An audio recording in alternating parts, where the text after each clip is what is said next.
Total जो पार्षद हैं या फिर सीटें कह लीजिए 2869 हैं, उनमें 2801 पर आज रिजल्ट आएगा, क्योंकि 68 सीटें जो हैं वो निर्विरोध चुन ली गई थी 3 जनवरी को। तो 2801 प्रत्याशियों की किस्मत का फैसला होना है। और देखिए बीजेपी जो है नागपुर और ठाणे पुणे में भी बीजेपी जबरदस्त तरीके से आगे चल रही है, ऐसी जानकारी हमें मिल रही है। तो देखिए बीएमसी में जबरदस्त तरीके से बढ़त बना रखी है।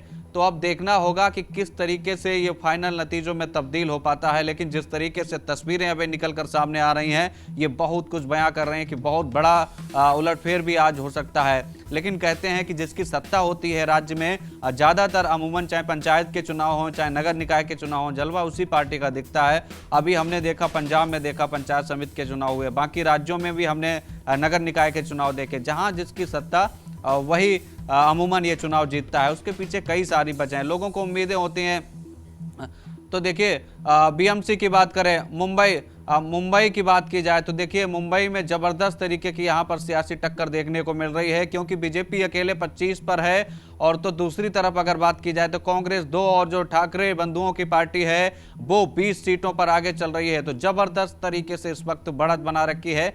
तो कह सकते हैं कि मुंबई का किंग कौन होगा, यह बड़ा सस्पेंस वाला सवाल है। फाइनल नतीजों का इंतजार करना पड़ेगा, क्योंकि अभी रुझान आ रहे हैं। रुझानों में बहुत बढ़िया तरीके से, और देखिए शिवसेना यूबीटी 23 सीटों पर पहुंच गई है, 23 सीटों पर बढ़त बना रही है। बीजेपी 31 पर पहुंच गई है। तो धीरे धीरे रुझान जो हैं सारी सीटों के क्लियर हो जाएंगे, उसके बाद तस्वीर साफ हो पाएगी कि मुंबई का किंग कौन होगा, महाराष्ट्र के 29 नगर पालिकाओं पर कौन राज करेगा। और देखिए और संभाजी नगर से तस्वीर सामने आ रही है। संभाजी नगर जहां पर देखिए एआईएमआईएम जो ओवैसी की पार्टी है उसने बढ़त बना रखी है, ये बहुत बड़ी खबर है। संभाजी नगर से जहां पर असदुद्दीन ओवैसी की पार्टी ने बढ़त बना रखी है, ऐसी जानकारी हमें मिल रही है। तो देखिए बीजेपी बीएमसी में सबसे आगे चल रही है इस वक्त रुझानों में। पुणे में भी 24 सीटों पर भारतीय जनता पार्टी ने बढ़त बना रखी है। तो कई जगह कांटे की टक्कर है, लेकिन अमूमन ज्यादातर नगर निकाय की सीटों पर बीजेपी बढ़त बना रखी है। लेकिन संभाजी नगर में ओवैसी की पार्टी आगे निकल गई है, ये जानकारी हमें इस वक्त मिल रही है। तो महाराष्ट्र की सभी 29 महानगर पालिकाओं की इस वक्त काउंटिंग जारी है। तस्वीरें हम आपको दिखा रहे हैं और रिजल्ट दिखा रहे हैं, किस तरीके से तस्वीरें जो हैं वो सामने आ रही हैं। जिक्र कर रहे हैं तो आपने देखा कि किस तरीके से असदुद्दीन ओवैसी वहां पर खुद चुनावी प्रचार में उतरे। उनके जो भाई हैं अकबरुद्दीन ओवैसी, उन्होंने 15 मिनट का भी जिक्र किया। तो क्या लगता है जो यहाँ पर मुस्लिम वोट को जो पोलराइजेशन करने की कोशिश की गई ओवैसी ब्रदर्स के द्वारा, क्या वो संभाजी नगर में फिलहाल काम आती नजर आ रही है?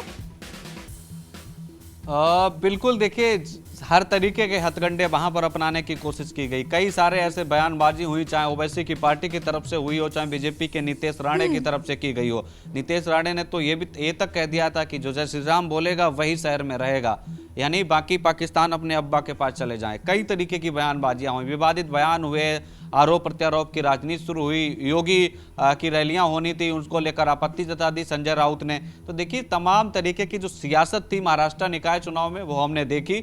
और उसके बाद अंततः जब कल वोटिंग हुई और धुआंधार लोग घर से निकले वोटिंग करने के लिए, चाहे बॉलीवुड अभिनेता अभिनेत्री हो और चाहे तमाम राजनेता हो, लेकिन अब जिस तरीके से तस्वीरें आ रही हैं, जो रिजल्ट अब सामने आ रहा है वो बहुत कुछ बयां कर रहा है। लेकिन तस्वीरें बहुत कुछ खास हैं, क्योंकि आप देखिए अलग अलग वहां पर नजर मारिए। मुंबई की बात करें, मुंबई में 31 पर बीजेपी है, इसके अलावा कांग्रेस 2 पर है, शिवसेना यूबीटी 23 पर है, और बीजेपी पुणे में भी 32 सीटों पर आगे चल रही है। सबसे बड़ी बात यह है कि यहां पर एनसीपी जो शरद पवार गुट है वो 14 सीटों पर आगे चल रहा है। बाकी बीजेपी और एनसीपी शरद गुट के अलावा किसी का खाता नहीं खुला, ये भी बड़ी खास बात है। दूसरी तरफ नागपुर में आप चले जाइए, वहां पर बीजेपी 13 सीटों पर है, कांग्रेस 3 सीटों पर बढ़त बनाए हुए है। ठाणे की बात की जाए तो यहां पर भी बीजेपी 6 सीटों पर है। नासिक में अभी तक किसी के कह सकते हैं खाता खुलने की खबर नहीं है। तो बहुत कुछ खास चुनाव है महाराष्ट्र निकाय चुनाव का। खास इसलिए भी है क्योंकि लगातार सवाल उठते रहे हैं चुनाव आयोग पर महाराष्ट्र निकाय चुनाव को लेकर, क्योंकि 4 साल की देरी के बाद चुनाव हुआ है महाराष्ट्र नगर निकाय का। तो 4 साल की देरी बहुत कुछ कहती है। 2022 में चुनाव होना था लेकिन टल गया था, और अंततः अब 2026 में चुनाव हुआ। और आज देखिए नतीजे सामने आ रहे हैं, और इन नतीजों में देखना होगा क्या कुछ तस्वीरें निकल कर सामने आती हैं। हमसे जुड़े रहने के लिए हमारे YouTube चैनल को सब्सक्राइब करें और नई वीडियो की नोटिफिकेशन के लिए बेल आइकॉन को दबाएं।